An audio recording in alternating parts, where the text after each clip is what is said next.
Okay, more guide tones. So the other part of this guide tone idea is, of course, inversions of the idea. So if we started with 3 on the bottom on our C7, we would have that. In the last video, that's what we did. But here, we're going to put 7 on the bottom and 3 on top. So now, going to my F, I'm going this way. And then, if I go to my G,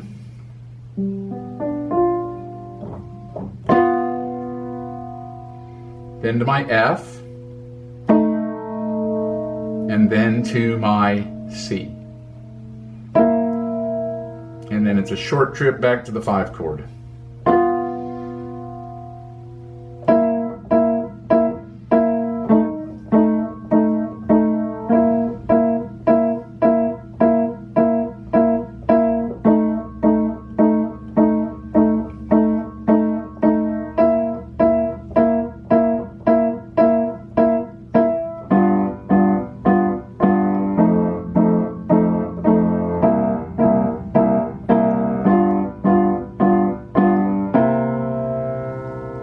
So there's a lot of chord sound there. So why would I do this and not that? What's the reason? Well, this basically the answer to that is because of what I want to do, or I should say what you want to do. What is it you want? Where do you want it to sound like? Do you want to do it here? Maybe you like the little higher area, or maybe you want to be doing it here for a while and then move up there.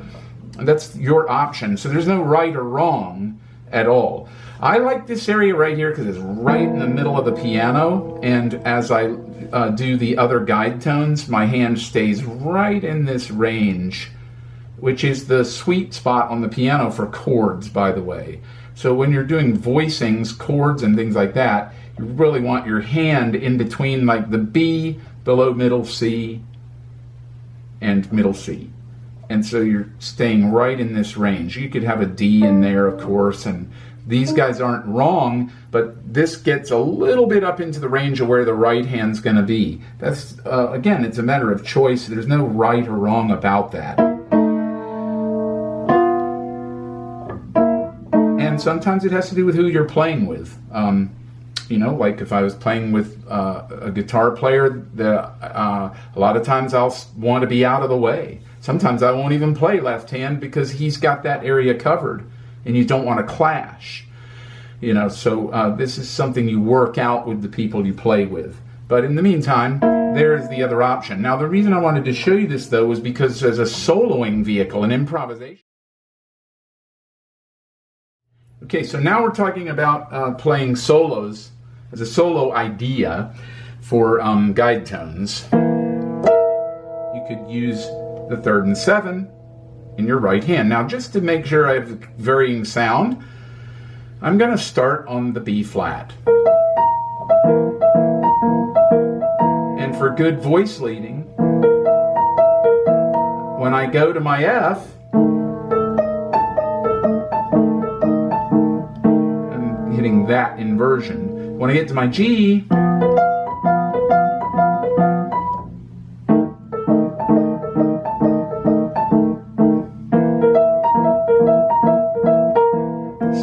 the idea here is that with my students, if they're considering a career or they're trying to get into college as improvisers, jazz musicians, then I'll have them go for the whole week playing, you know, their solos and practicing and getting good at improvising using only the guide tones, because it forces you to come up with new rhythms. Now, you don't always have to do this. I'm just doing that right now in these videos so you can feel a pulse.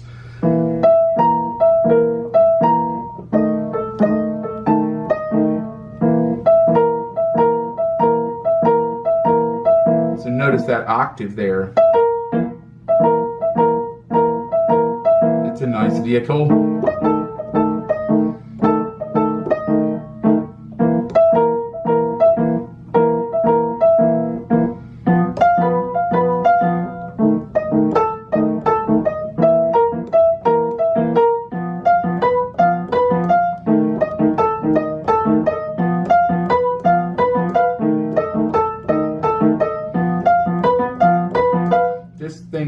I just changed the rhythm so you could see there is option for variety there.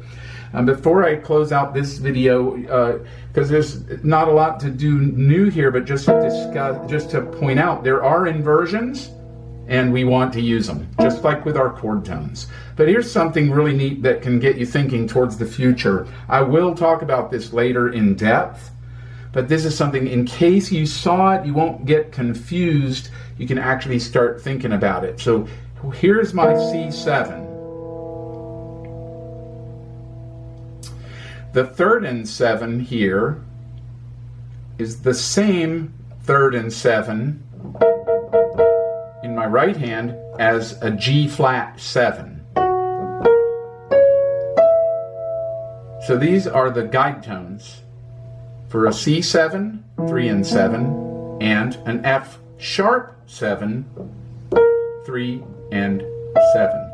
I am going to talk about this in depth later and how we can use this even more effectively. But for now, I'm staying right on point with guide tones, okay? So then my guide tones for F would be here. So I could slide to my F7 from a G flat 7. Now when you look at it this way, you can't tell or hear whether I'm thinking C7 going to F as 4, 3, 4, or am I going F sharp 7 and going down a half step to F.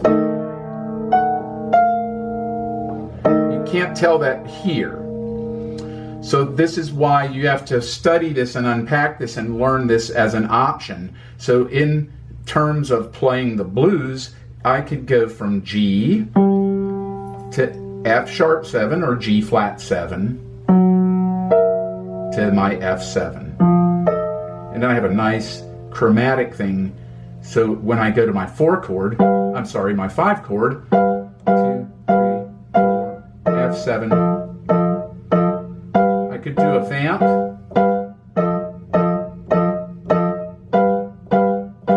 4, 2, 3, 4, 1, 2, 3, 4, 1, 2, 3, 4. But I could add that chromatic note going to the F on the 4th beat.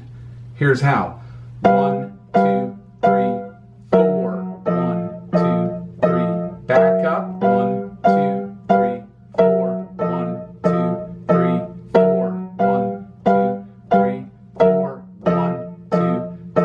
Now I went back to C. So I went right back to the same guide tones, but went to C, and then I go to my G. So you can put more rhythm than that to it.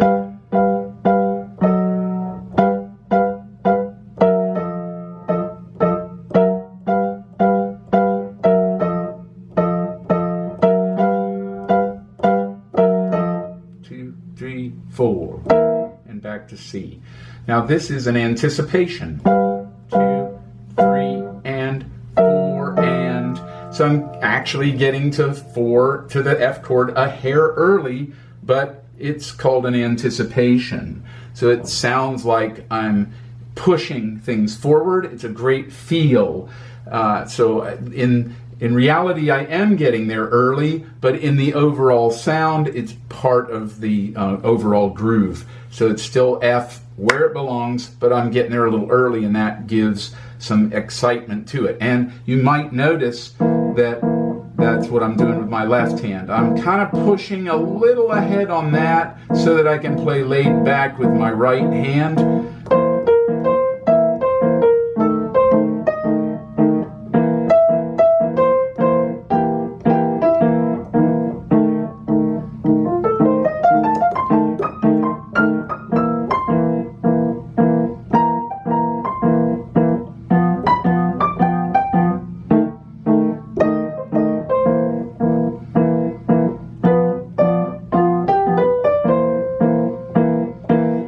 So that's where we'll stop with the next set of inversions. Try an octave, add an octave to it.